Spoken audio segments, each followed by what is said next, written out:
Bon, à tes questions sur le port du voile, la question du voile, dans la religion chrétienne, juive et musulmane. La première chose que je voudrais expliquer, c'est que le voile, c'est pas une question, le port du voile, c'est pas une question exclusivement de la religion chrétienne, juive ou bien musulmane. Il y a eu dans l'histoire de nombreux exemples où la législation a législé le port du voile dans des cas spéciaux. Par exemple, dans la Mésopotamie, si on voit la législation du code de Hammurabi et d'autres, il fait on parle de un millénaire avant Jésus-Christ.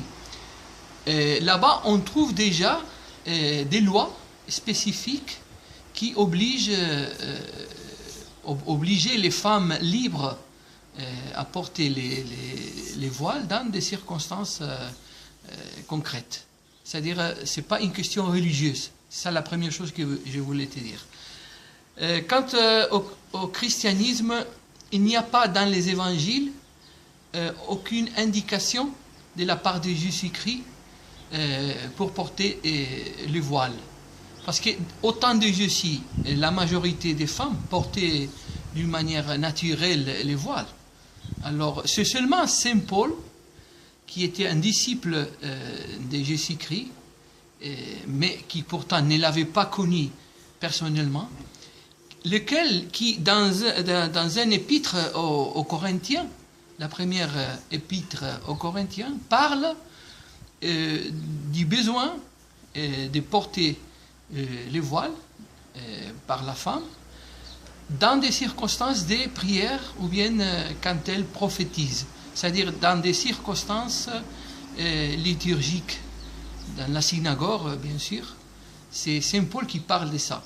Mais dans le judaïsme, on ne trouve pas dans la Torah, c'est-à-dire dans la Torah, un ordre de porter les voiles, parce que c'était une coutume répandue parmi les femmes juives.